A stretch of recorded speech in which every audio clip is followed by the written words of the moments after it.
This right here is the Mercedes-Benz A-Class, but it's not just any A-Class. This has been my daily car for the past 10,000 miles, and just yesterday it's gone over that mark.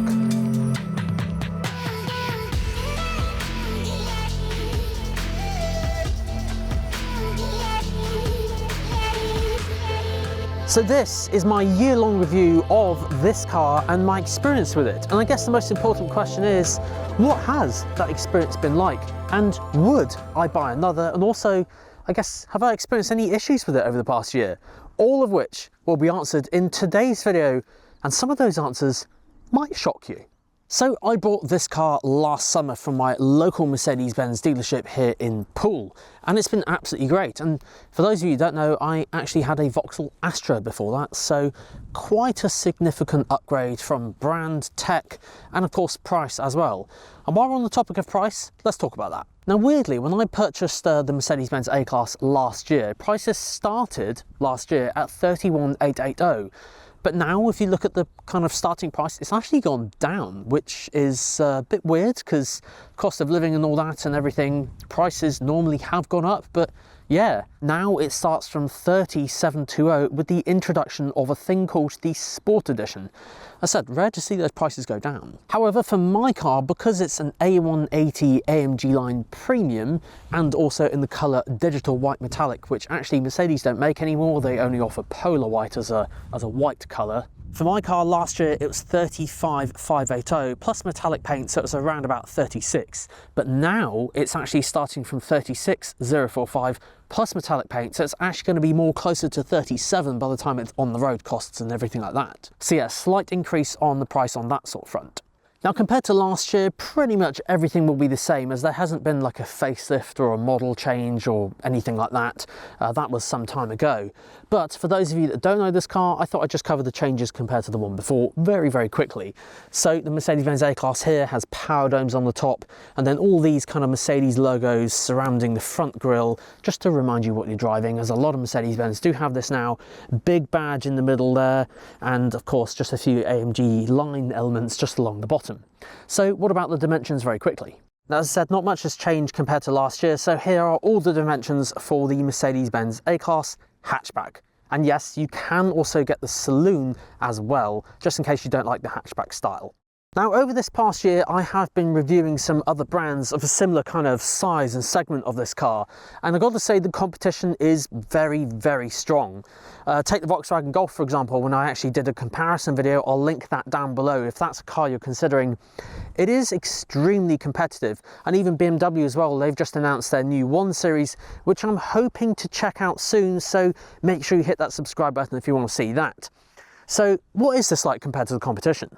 Well, I think the Mercedes-Benz A-Class offers a little bit more class. It's certainly a lot more blingy with lots of chrome elements around, although there are a couple of packages you can go for which will add what Mercedes call a night package, so it will kind of blacken it all down a bit. But certainly like this one, it is very, well, as I said at the front, it reminds you what you're driving and is kind of a little bit show-offy. Whereas if you take cars like the Volkswagen Golf, for example, are a lot more subtle. Still German-made, but they're just so, not so much in your face. But there again, you may like that. So again, user preference.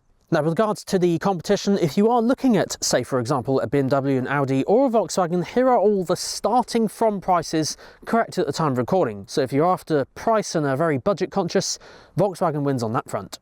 Now, I don't usually go through trims and packages just because it varies over time, and of course it does vary in each country around the world. But if you have been considering an A-Class for some time, you might be wondering what's different compared to last year. Well, there's this new kind of Sport Edition that's come out, which has lowered the Mercedes-Benz A-Class price, which I just mentioned. But then if you also look at the Premium and Premium Plus packages, they now have new wheels. So these are the wheels which I have on my car, but now they have these new multi-spoke wheels, which look quite nice. And I've got to say, I'm really digging the Premium Plus wheels with the kind of Night Edition and multi-spoke elements combined. Also, another first for Mercedes is the fact you can now order one with a heated steering wheel. I'm not sure why Mercedes have just refused to bring out a heated steering wheel in the UK for, well, forever. But yeah, you can now buy a Mercedes-Benz A-Class with a heated steering wheel. That would have swayed me slightly to go for Premium Plus, because our winters are mighty cold, but at least I have heated seats because they do get quite toasty, and there is a little hack to make them go a little bit hotter as well, which I might share in a tip and trick video one day. Now, when it comes to the boot of the Mercedes-Benz A-Class hatchback, it does depend what engine you go for. So if you go for a plug-in hybrid, it's about 310 litres, but this one, as it's not the plug-in hybrid, this is the Mercedes A180 AMG Line Premium, 350 litres. Now, you can fold the seats down as well, obviously to get a bit more space on the inside. If you do this, the capacity goes up to 1,190 litres, which is pretty good. However, it does come with one slight negative, even compared to the competition, say like a Volkswagen Golf, for example. Due to the style of these headrests, they don't fold down or anything. They look quite sporty, but they don't fold down. And then coupled with my driving position, due to I've got long legs, which I'll get onto in a minute, I have to move the front seat forward to get the rear seats down, which is really annoying if I'm doing any housework at home. Not practical on that front. It's really annoying, and obviously I have to keep the car clean all the time because sometimes it may appear on video.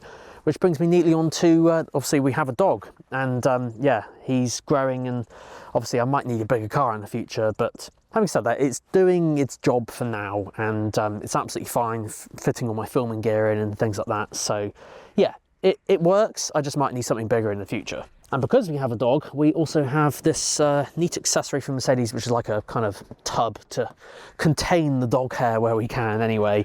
In terms of underfloor storage space, well, there isn't any in this one. It has the tyre compressor kit for in case you have a puncture. But if something like that happened, I'll just phone the breakdown team. Hopefully I don't need to use that, but if I do, I'll make a video on it. But yeah, that's the boot. Now let's check out these rear seats. Now, when it comes to the rear seats, well, there isn't much room in the back here for hatchback size cars in general. So this is my driving position. I'm 6'2" with very, very long legs and a shorter body, which means I do have to have the seat quite far back, otherwise my legs hit the steering wheel. There is a little bit more room in the Volkswagen Golf when I tested that. So as I mentioned, it is linked below if you want to check that one out. A little bit cheaper as well, so, you know, pros and cons to it all. I haven't had many people on the back, so I think these seats in the back have been sat on literally just a couple of times. So yeah, it should be relatively clean. And cup holders in the back here, and one USB-C port down there. Unused. I don't think anyone's actually plugged anything in that since I've had the car. I don't think they have anyway. But yeah, other than that, headroom's good as well. It's just the kind of leg room, which is to be expected on cars this size. Now, just before we get on to my year's experience with driving an A-Class as a daily car, you know, almost every day, I just wanted to kind of touch on the interior design and that sort of thing for anyone new to my channel. So, Mercedes-Benz introduced the A-Class with this kind of digital display cockpit back in 2018, and then there was a facelift a couple of years ago, and this is the facelift. And I love this setup, considering this was, you know, a 2018 design almost. It is held up very, very well. Even today, people who jump in here and have a look at the screens and stuff, they absolutely love the tech in this. Design-wise, absolutely love it. I love the steering wheel design as well, with this kind of like twin spoke kind of coming off here. I'll come on to more about that later, but yeah, in terms of the actual design, even these jet kind of turbine-styled vents, absolutely awesome. Climate control down there, are buttons as well. So all round, I can't fault the interior at all. It's absolutely brilliant. One of the main reasons why I got the car. Even the multimedia system as well is, again, very, very easy. Although I don't actually use it at all. I just use Apple CarPlay religiously when I get in. I actually use it wired, so I plug it into the USB-C port in here. So yes, if you didn't know, you can also use the USB-C ports in here for CarPlay. On the ones before the facelift, you had to use the ones in here, but no, you can use it in here, so it keeps the cables nice and clutter-free, which is pretty good. The reason why I use wired is just because I appreciate more of a fully charged phone rather than a depleted battery, as I do use my phone quite a lot. If you do want to use the Mercedes multimedia system, it is actually one of the easiest out there, as I've reviewed a few now, and yeah, out of a multimedia system out there, I've got to say it's probably one of the most intuitive. All the relevant things you're going to use are literally just there, and if you need to tweak anything a little bit more, then there's settings just down the page. So yeah, very responsive as well, with sat-nav of course showing all the live traffic information. It's just super easy to use, and all the buttons you need to kind of access, like start, stop and mute for the sat-nav, are just within centimeters of each other. So again, really, really good on that front. So now onto a couple of things I don't like. So that would be the steering wheel, not the design, because the design I actually really like. I think it suits the car very, very well. It's just the fact that they are touch buttons and they're not even haptic buttons. So you have to listen really carefully. There's no feedback on the steering wheel. If it had a feedback, like a haptic thing on the actual button itself, I think it would be absolutely fine. But annoyingly, you have to listen for the click. You don't feel anything, which you can't really hear while driving, and then you obviously don't feel anything, so you always have to look down when you're navigating through your menus, which if it was a button, you could feel when you pressed it. The other annoying thing as well, and I didn't think I'd miss this as much, there isn't a next track button in Mercedes-Benz cars at all, which sounds really, really weird. Technically, well, let me retract that. Technically, there is a next track button if you change this and put this onto music there, then you swipe left and right. Because you're swiping, you can accidentally swipe up. There's no physical button to do it. Mercedes used to have a touchpad here. Now they have actually got rid of that now and just kind of put this crevice there. Now, I knew buying this car that wasn't there, and it's not the end of the world. I mean, most car manufacturers out there, so hear me out, they only have one form of touch element or physical button to control the screen. In Mercedes, you did have like 3 or 4. So you had the touchpad, there was a touch screen, and you can do it on the steering wheel, and you can do it via voice. Now, they removed the touchpad, which is one of those things, but they did just leave this kind of crevice here, which isn't really good for anything. I would prefer it if it was like a bit deeper, but I mean, I just put like a car parking ticket there or something like that, and then it gets messy and then I have to remove it. So nothing really goes there. But yeah, going back to the next track button, that touchpad did have a next track button on it. You could either swipe it or press it and then swipe it. But yeah, there isn't anything in the car now. So just having a next track button or previous track button would be good. So I've got my entire music library on shuffle, just tapping next track would be good. So yeah, all around, I guess another thing is kind of like build quality that a lot of people always like to bring up in comments, what that's like. Yeah, I mean, it's very, very good. You'll find there's kind of leathery materials up here. The plastics are further down, kind of what you expect on this kind of price point car. So yeah, it's pretty good. I mean, I have seen comments before where people say, oh, there's loads of plastics and it's not very good. It is. I personally think it comes down to what car you've had before, because if you've had like take Mercedes, for example, a C-Class or an E-Class, and you jump into this, you're going to notice a difference and point out where those plastics are. Now, one final thing I wanted to touch on was the seats in the Mercedes-Benz A-Class. In fact, actually, pretty much their entire compact car range. So that'll be A-Class, GLA, CLA, and GLB, and including their electric ones as well. Now, the seats are very, very firm when compared with their competition. Now, obviously, I've been making Mercedes videos for, you know, quite a number of years now, and I made the decision last year to start covering some of their competition, which now gives me the slight edge because I can check out some of their competition and make some direct comparisons, which is primarily one of the reasons why I made that decision to do that last year. And I've spent, for example, quite a bit of time in the Volkswagen Golf, and the seats in that are far softer than the ones in this, which is a bit strange. Now, don't get me wrong, I've done a very, very long journey in this car before. It was about 6-7 hours with a break, obviously, and yeah, very, very comfortable. I could eat up the motorway miles, no problem. But when that seat is in the wrong position, you do know about it because they are so firm. But yeah, take like the Volkswagen Golf, it is a lot softer, but I'm hoping to check out BMW 1 Series very soon, and hopefully Audi in the future as well, just so I can obviously keep you guys in the loop and provide reviews on those kind of cars as well. So yeah, seats are very comfortable. They're just rock solid compared to even like a smart car, for example. I make that comparison because I've covered the Mercedes EQA before, the electric A-Class GLA kind of car, and the seats in that are rock hard compared to the smart car as well. So just thought I'd mention it. So with all that out of the way, let's take this out on the open road. Now guys, if you're loving this video, make sure to hit that subscribe button just down below. It would help me out massively. And of course, as I don't work for a car manufacturer or a dealer or anything like that, I literally just work for myself. So if you want to help support me making these videos that you see, I do have a members section here on YouTube. And you can even see some behind the scenes stuff that isn't shown to the public. Anyway, on with the video and my experience with this car for the past year. Well, all around, it's been really, really good. However, there was one slight thing that happened. I think it was literally a month into buying the car. And for those of you who have been subscribed for that long, thank you very much. But you'll remember what happened. I had a motorbike crash into the side of the car and caused, I think it was about £5,500 worth of damage, which that was a lot. Luckily, it was all insured and has all since been sorted. But yeah, that was horrible. I spent all this money on this car. Well, it's on finance, but still continually paying all this money for this car, and like a month in, that happened. That was not great.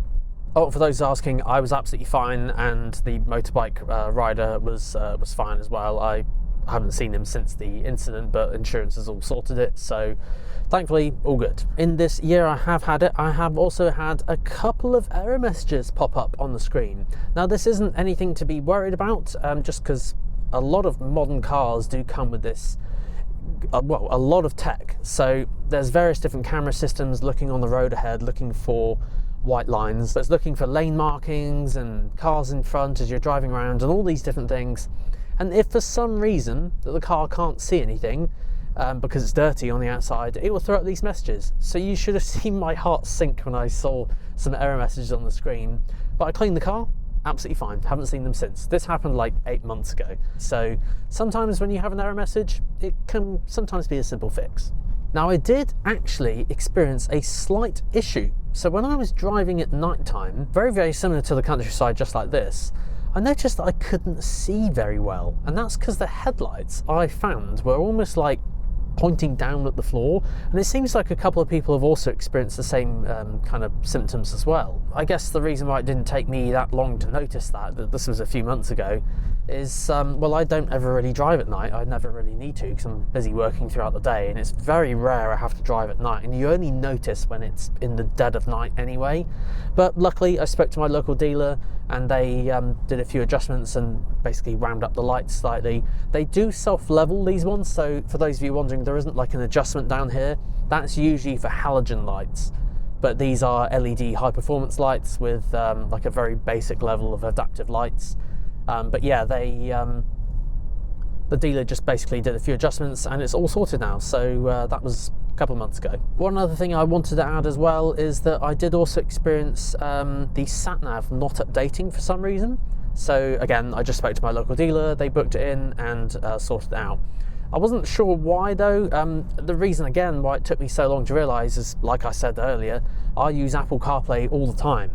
So it's actually very unusual for me to see the screen, because normally I have Apple CarPlay plumbed in, but because I'm doing a bit to camera, I haven't bothered to plug it in. Those are the only issues I've had really over the past year or so. Apart from that, it's been brilliant motoring. I've absolutely loved it. As I said, it's very, very smooth, very supporting for long journeys. As I said, the only negative thing that some people might not like is that the seats are very, very firm, but that's only because I've been comparing and checking out some of Mercedes-Benz's competition. Now, when it comes to engines, I personally went for the Mercedes-Benz A180, more so kind of from a cost-saving element. However, looking back on it, I kind of wish I went for the A200s. I personally would say just bite the bullet and go for the A200.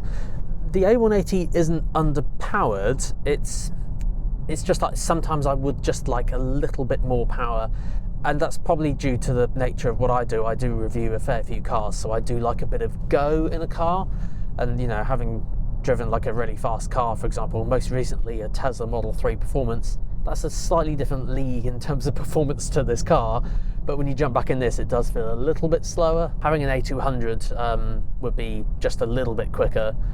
This is 136 horsepower, whereas the A200 is 163 horsepower. And if you are, considering any of the other Mercedes engines, here they are all on the screen for you to have a look at. Most notably, I think my favourite would probably be the A45S or A35, if I'm being a bit more budget conscious. But I guess some of you are waiting for my answer to a question which I posed at the very, very start of the video, and that is, would I buy another A-Class again?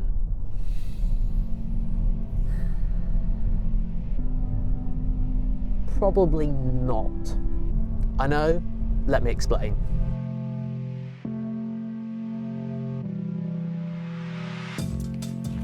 See, I know a few of you are going to be like, whoa, Nick, hang on, I thought you loved Mercedes.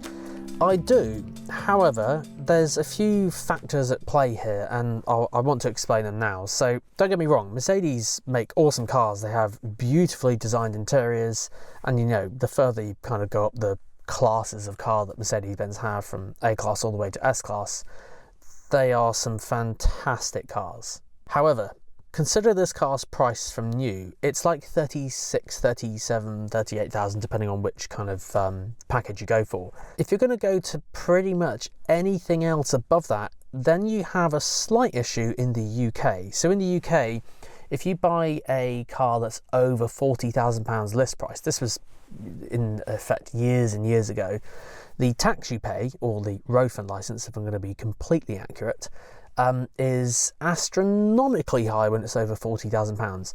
And this, an entry-level car, is not far off that. For those of you that don't know, it's an extra, well, I don't know if it's, no, it's not extra, it's about £600 a year you have to pay just on road fund licence. So that's to maintain the upkeep of the roads and various other things that I won't get into here. You know, from this car, I would like to think that I'd go for like an upgrade or something, so something either a little bit quicker or more gadgets or more space.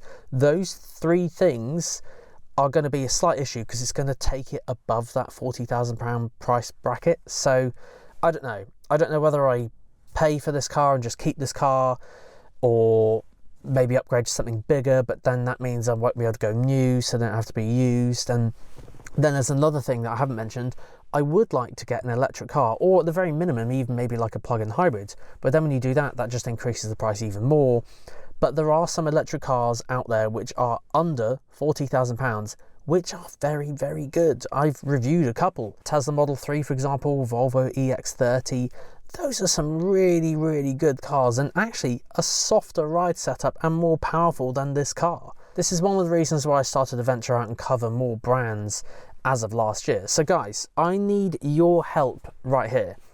My kind of goal last year was to kind of cover Mercedes, BMW, Volkswagen and Audi. Now I haven't actually managed to get Audi on board yet, but I'm hoping to in the future. But I have covered brands like BYD and Tesla and Volvo and that sort of thing. Would you be open to me covering more brands to give you more choice? Because I find myself in this situation here that I love this car, but on the next one, I might not be able to afford one. So please let me know in the comment section down below. We'll do a little vote. I'll even put a community post out as well. I want to hear from you guys. Do you want me to do it? Because if so, I'll reach out and we'll start to cover virtually every car and we'll just go from there. But in my mind last year, I just wanted to do Mercedes, BMW, Volkswagen, stick with the German brands with a couple of EVs. That was the kind of initial kind of plan. I know it's ventured off slightly from that, but I want to hear from you guys. Let me know your thoughts on the future of this channel, because yeah, I'll do exactly what you guys want me to. If you want me to stick with what I'm doing at the moment, I'll do that. But if you want me to branch out and cover more things, because a few of you have asked me to cover brands like Kia and Ford and things like that, would you be open to that in addition to what I do currently? Let me know.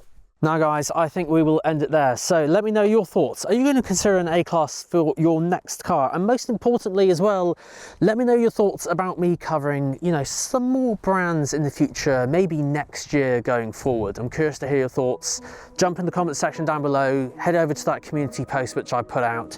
I'm curious to hear your thoughts. Get that vote going. I'm curious to see.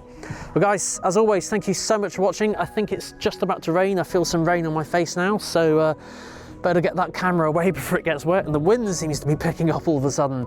But guys, thanks for watching. Until next time, see you then.